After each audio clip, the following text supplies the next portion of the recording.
Hey, it's Mike Byrnes here with another episode of Business Bests.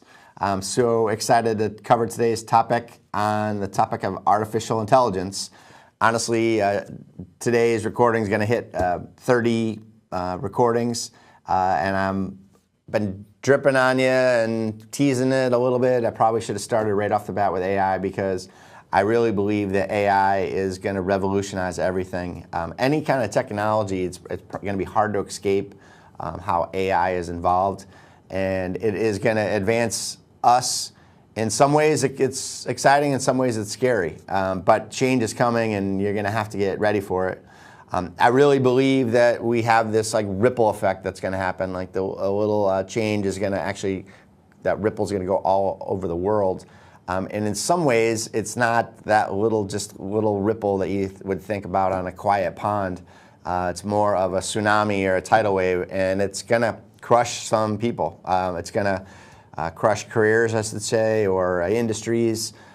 It really is one of those things you need to stay ahead of the curve or ahead of the wave, to keep the same analogy. And if you don't, it's going to be drastic. And you kind of have to understand what's going on. I think more and more people are waking up to it, but I still think that the majority of the world really has no clue of the impact that we're about to see. So today's topic's AI. One thing I will say is I am not the type of consultant or speaker or whatever that is going to talk about privacy issues. I know that there's a huge risk of putting client data out into anywhere. Uploading it anywhere is a risk. Make sure that you actually have a professional or an organization or that can help you make those decisions. The other one is compliance and regulation. I think that those associations, those groups, are going to have a hard time keeping up with this. It's going to change at such a rapid pace, and you could see states get involved, and one goes rogue, and now if you're working on a national basis or even worldwide, like things could just get so splintered and so hard to keep up with, it could be trouble. But those are two things I don't focus in on. The third one I would say is I'm not a data scientist. If you watch my videos, you know I'm not the brightest bulb in the world. I mess up words all the time, So there are people out there that are way smarter than me talking about this topic. What I'm going to try to do is bring it to you in a business sense, how it makes sense for your business, how it's going to make you better, how as a person you can utilize this too. I'll try not to use a lot of industry jargon. Occasionally we'll drop in some AI kind of things, but I'll try to explain what they are. Literally, I'm on a national task force, and we have a glossary of over 100 things, of which I can't remember half of them. I've read through, and some of them I'd never heard before. So you imagine a bunch of mathematicians and data scientists and very, very brilliant people kind of coining these different things. So I'll try not to drop too much of that heavy stuff on you. So let's get started. So where are we with AI and our whole world? There are different stages, of which one of them is artificial general intelligence, and that one it's as smart as mankind. And so you're starting to see, in some ways, we're there. I did a futuristic video for my business, and it was published in my industry. And it really said, in some ways, it's smarter than us. It can remember better than us. It can go and pull something from a book that it scanned and has in its memory banks, where we can't remember, who we went to lunch with 3 years ago, right? Like it's going to have all that. Computing power, I think that we as humans just can't keep up with things. So eventually, like mathematics and such, it's going to start to blow humans away in what it could do. Reasoning, it's maybe not quite there. Empathy and different categories where humans have an advantage. All of that stuff eventually is at risk. So AGI, so I said I wasn't going to use artificial intelligence terminology, but AGI is artificial general intelligence. The next stage after that is superintelligence, where the computers are smarter than the human beings. You've seen all the movies, right? Like Terminator and all that stuff. it's a scary stage, and there are a lot of experts out there that have been saying that it's coming and it's going to come faster than a lot of people think. And there are a lot of milestones that have been met, so we'll see. Honestly, our country is in an arms race with another country, and then within our country, there's different companies competing and spending billions and billions of dollars on this stuff, investing to have huge human elements. So they're trying to recruit the best of the best. I heard one rumor that offer of $1 billion+ was out for one very smart AI person. But you also see like the mega clusters, or whatever you want to call them, data centers or whatever, all the electricity and everything else that will go to support these initiatives. Some of them are the size of Manhattan, or they're planned to be that big. So you're going to see a huge influx because there's a benefit to be first. I think I'll say it up front. A cautionary tale is, we kind of now to know what the end game looks like, just like I've talked about in my my business planning 101 kind of sessions. That where you want to go before you start to lay the tracks. I've kind of said before. With AI too, I don't know if as a whole, if our world, our human race has figured that out. So it's a little scary that we're moving fast ahead. In the short term, before we get to that super intelligence phase, there's a lot of benefits that can come from AI, and maybe even in the super intelligence phase too. And what I want to do today is kind of give you a sense of where we are and how things might progress. And then in a future recording, I'll give you kind of the 101 of how to use AI. So today, what I want to cover are some of the basic things that you need to know.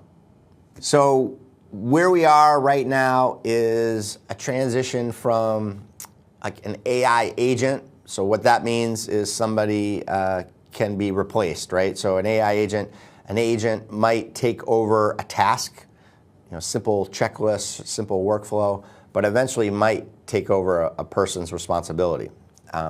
And so we are at a phase where we'll see all kinds of AI agents pop up, and companies will be built around them because they come up with something unique, and there's something that they're revolutionizing efficiencies-wise or profitability-wise or whatever it might be. And so you'll see hundreds of thousands of these companies pop up.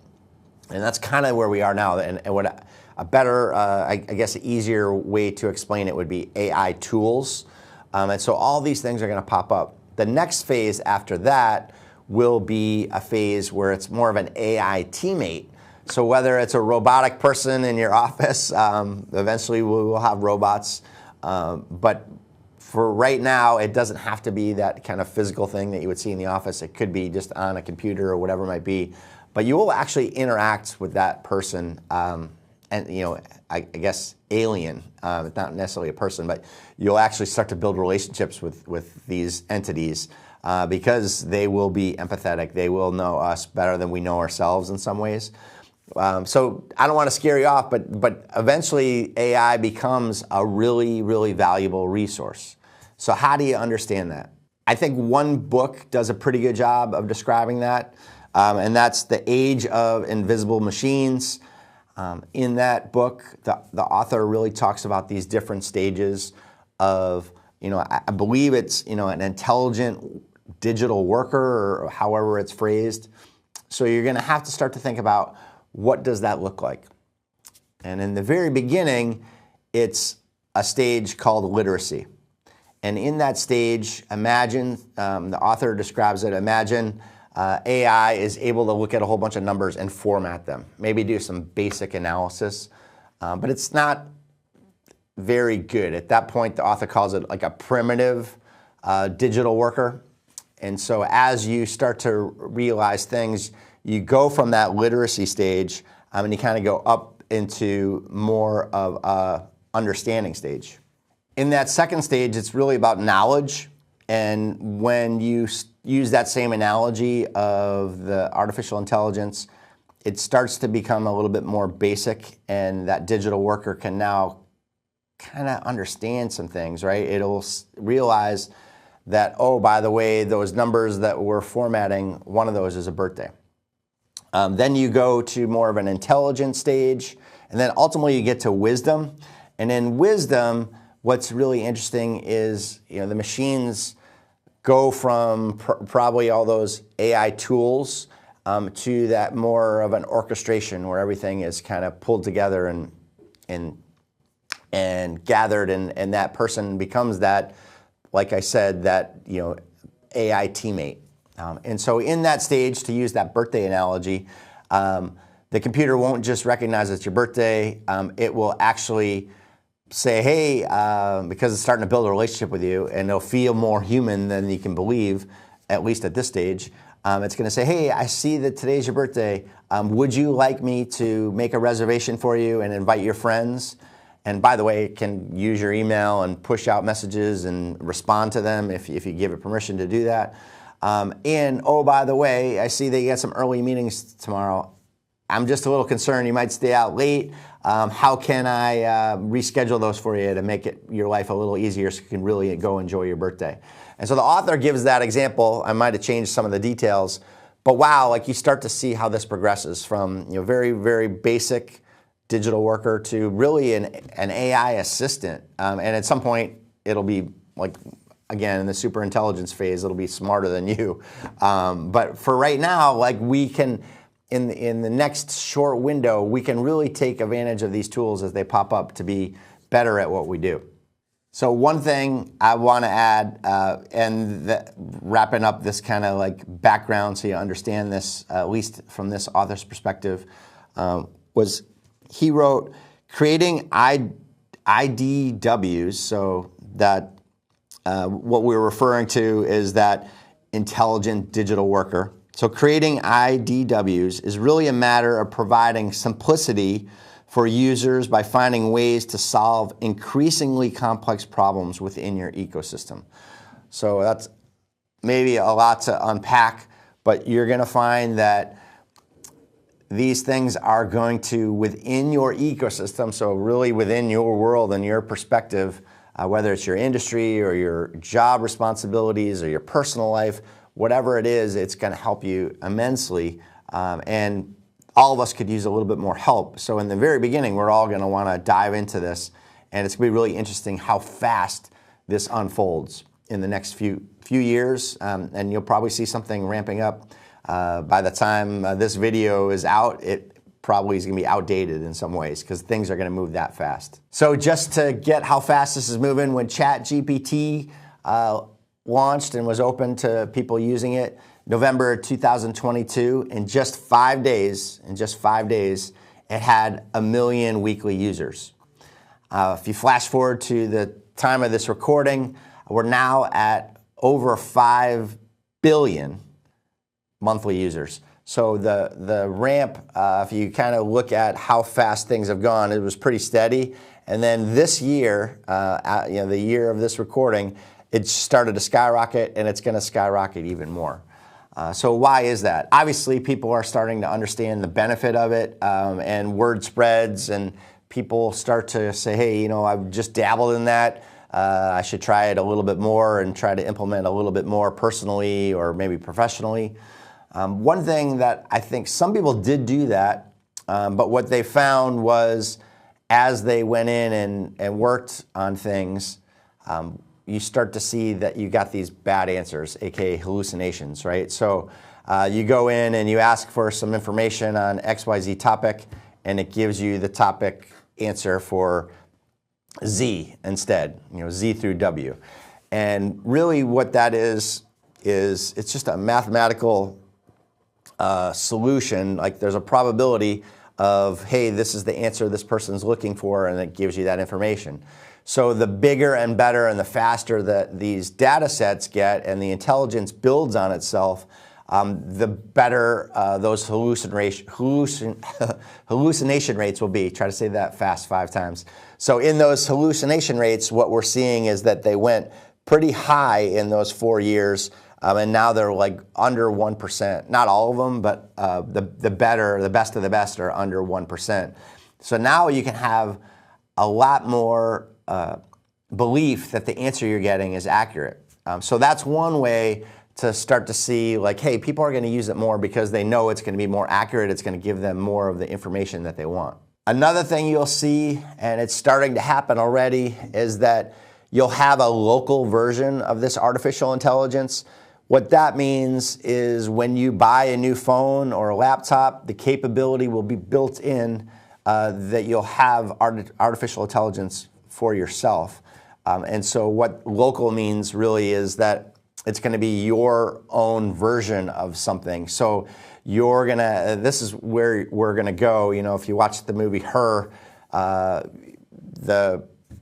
Scarlett Johansson voice was AI basically, and that main character built up a huge relationship, actually fell in love with artificial intelligence, but it was so dependent on that relationship that it eventually got kind of weird in the movie. I won't ruin the movie. I'd go watch it. But the reality is, we are going to be using this stuff because we can trust it more and more and more. So you'll see some crazy trends. It'll be interesting to see just how that adoption rate. So if I had a chart right now, I could show you. I quoted the 5 billion plus monthly users. That's going to just shoot through the roof. Another way to understand this, ChatGPT, just one of the solutions that you could use, is actually present day as this recording is happening. It's the number 10 most visited websites in the United States. And even more powerful, the statistic is worldwide, it's now number 5. And it's knocked off some really, really popular websites. As of this recording, Google is still dominant in a whole bunch of ways. But like a ChatGPT, obviously AI, there's no doubt about that. Google is morphing into that, right? And so you'll start to see that the AI overviews are already going to take over how search is going to be run and how that's all going to happen. That's already happening too. And we might have talked about that a little bit in the digital marketing recordings. I'll cover that again at another time. But above ChatGPT, Facebook and Meta, they're completely putting billions and billions, hundreds of billions of dollars in the next few years into being the AI leader. So you're going to see that, like I said, like an arms race. I don't know if it's the best way to describe it, but there's a race to be, at the top of this new wave of technology.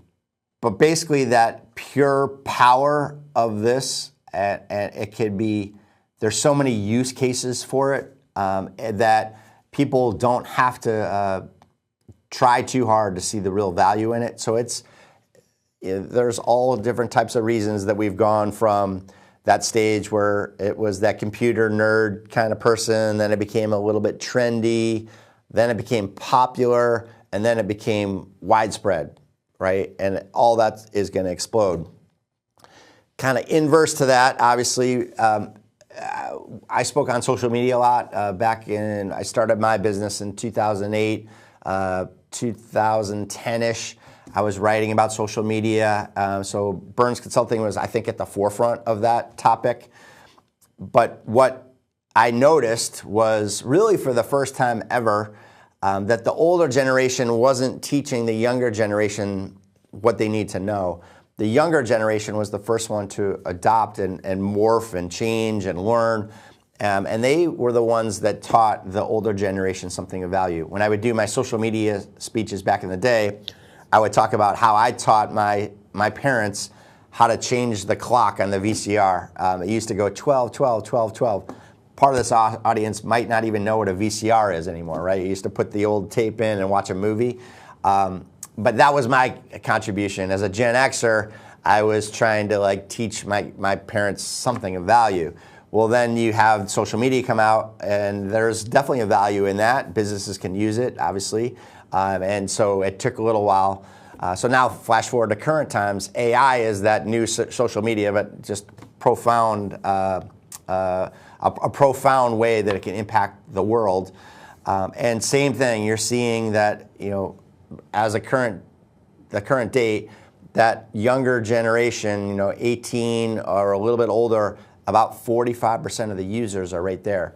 The study that I looked at before this recording, it didn't show 17 to 0, or 0 to 17, I should say. And I'm curious to know what that generation is doing, what that subset is, because teachers in high school and middle school are saying don't use it, right? But at some point, they get that all this stuff is going to be so important. So it's like a calculator, like you can now bring, for our generation, it was probably a big thing, you could bring a calculator in to do complicated math problems because we realized we would always have a calculator. Well, guess what? How much of education is needed without AI? Because the way that we work in the future, we're almost going to always have AI helping us. So we should learn how to be using AI.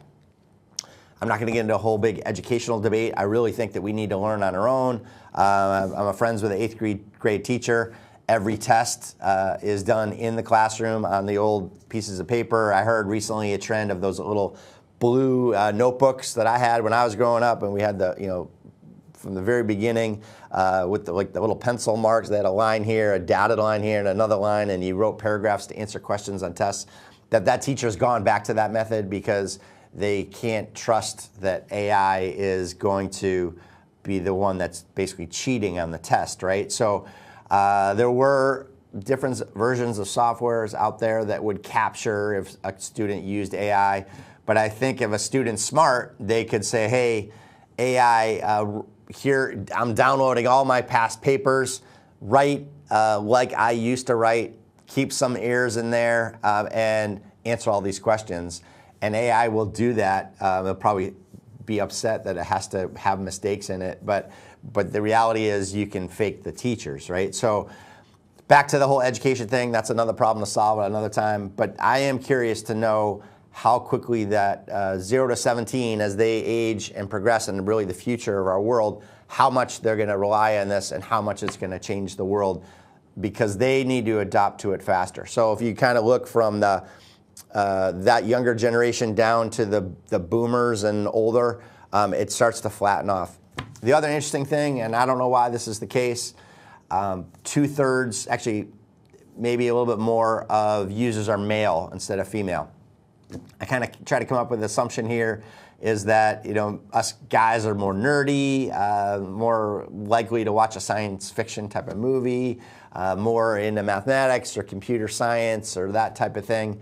I know that's baffled people for a long time, but I don't want to be stereotypical or painting a picture for a broad brush of all men and all women, but the facts kind of say that males gravitate to that kind of stuff. So maybe that's explaining why AI is more popular with males right now.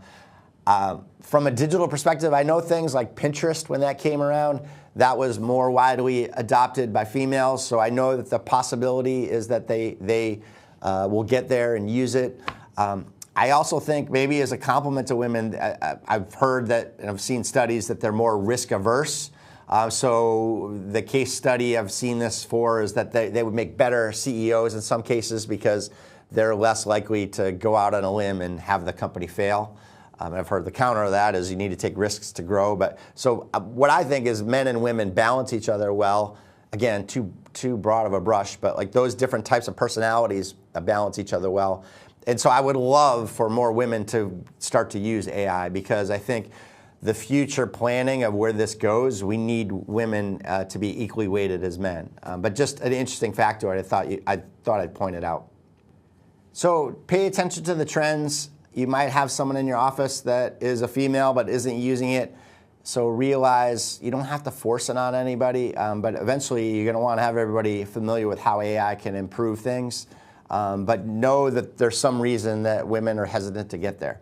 So be sensitive to that if you're the one that is managing the business. And if you're a woman and not using it, maybe realize why that is and be self-aware, because it will help you figure out whether you should or shouldn't be using it. So I talked earlier about the statistics and Google being number one. You're looking at the current state of the environment of where we are. ChatGPT is dominant, gets about 75% of all the market share. Then you start to see Gemini, Google's Gemini, Perplexity, Claude. I'm sure Grok and all the others are on the list, but those first four are the major players. Doesn't mean you have to go to those. I get asked all the time, which one should I use? I don't think that there's a recommendation that I can make. I would go and dabble in there. If you find some limitations, go do the same prompt or question in all of them, right? And see the output that you get and feel like, is the one more reliable, whatever. So like a simple learning for me, ChatGPT, I kind of like the way that it writes. The other ones aren't too far off, but I'm a business writer as opposed to a copywriter. It writes a lot like that, like scannable formatting and subheads and bullets and all that stuff. So I actually knew a writer that taught these large entities. She couldn't say the name of the company, but I can guess who it was, but was teaching AI how to write. And I always said, like, how is that possible? And she said, if you teach it for one case, it's going to learn for 100,000 other cases. So anyways, doesn't matter which one you use. So I kind of like ChatGPT for writing, but it might be Gemini that completely can create a progression in the image based on all the prompts that I put in there and for free, right? And so go use the ones for free before you go get more advanced. Unless it's a kind of a privacy compliance thing, then you might want to look at paying for something so you can protect your information. I also get asked a ton, and as a consultant, this is kind of the future where I go, is how to use AI to make your business more successful. So I ran some reports and looked at some industry information and wanted to know, how are people in general using AI? And so I pulled up the most recent information for ChatGPT, for example. And general research was by far the biggest piece of the pie if you look at the chart for usage. And that makes sense to me. You're used to going into Google, maybe Yahoo or Bing or some other search engine. And when you go into that, you would do research, right? And you would have to then do another layer of work when it spits out the output. So you start to see all the different potential websites that you could go to get your answer. And you saw ads, and then you page break and you go to the next page, and you could waste time in trying to get to the information that you want. So now a tool like ChatGPT and the Google overview, which I've talked about a little bit before, they're going to get you that information that you want. So no surprise that general research is the number one use for ChatGPT. Number two is academic research. Or kind of more like educational. I would assume this is where you need to write a paper, or you're a professor and you're trying to gather a whole bunch of information to go a little bit deeper, right? So you need to create a whole course curriculum. Can't talk today, sorry. But you're trying to lay out the whole plan for the course. And as you do that, you need to do a lot of heavy lifting. So it's not just that little simple query that you would do with Google. And so you could start to use AI to push that out. We'll talk a little bit more about the usages as we go. Number two was coding. And I'm sorry if you know a coder, you hear about all these people are losing their jobs, that AI is going to code that much better. And I'm a believer someday it's going to create its own language, right? And humans won't even be able to keep up with it. But the reality is it can code and a lot better. So you're seeing a lot of those jobs go away. So coding is the next thing that people are using for ChatGPT. After that, email composition, that completely makes sense, right? We send so many emails, it's using it for that. Commercial research. So where I talked about that general research and more of the academic research, then commercial research, it's a much smaller piece of the pie. But then after that, even smaller, is marketing copywriting. I was actually surprised. When I went in there, I kind of thought marketing would have a bigger chunk. But maybe if you combine marketing and email, it goes up a tier or goes up a notch. But really, research is really kind of the main way. Coding, research, and a little bit of marketing and communications is kind of the main way that people are using it. The other category has like 20 things that are all splintered. So that's the early adoption of that. It makes sense for you to figure out how to use those same ways. In kind of a wrap up of this AI overview, I think you need to know that we're in a capitalist society, And CEOs and leaders of organizations, they chase earnings, right? That's their whole mandate, is to make money for the shareholders. Nonprofits are a little bit different. But so when you have that type of pressure on you, you want to be the first to take advantage of all these things, right? So they are going to be off to the races. I saw a statistic, if you lump in the kind of the different categories, 87% of leaders, executives, are planning on using AI in a big way. And that's agentic AI, so the AI that can think on its own autonomously from human beings. And so, part of that needs to know what the case study is, but some of it's going to go in blindly. So if it's 87%, the other 13% that's left behind, they're going to see that these companies really start to excel and profits go off the roof, right? They're not going to be far behind. So that number maybe gets to at least 98%, if not 100, quicker than you think. What's going to come out of that is job loss. Jobs are going to be replaced. I'm sorry if you have an entry-level job. I think it might go away. I'm scared for the generation that my kids grow up in, because there's going to be so much change. Some studies show that more jobs will be created because of this. On the other side of the spectrum, there's people out there that say 99% of jobs will go away. Everyone that has a computer, those jobs will go away. Robots will be 5 years behind. After that, those jobs go away, even a job like a plumber, and you have mass unemployment. And then, where does the world go from there? You got to solve all these problems, universal type of life income, whatever it might be. What do they do with all their free time? A lot of crazy things, especially as you get to the super intelligence conversation. But I don't want to scare anybody to end this. I do just want to kind of give you the lay of the land with AI. I hope this has been helpful. My name is Mike Byrnes, and this is another episode of Business Bests.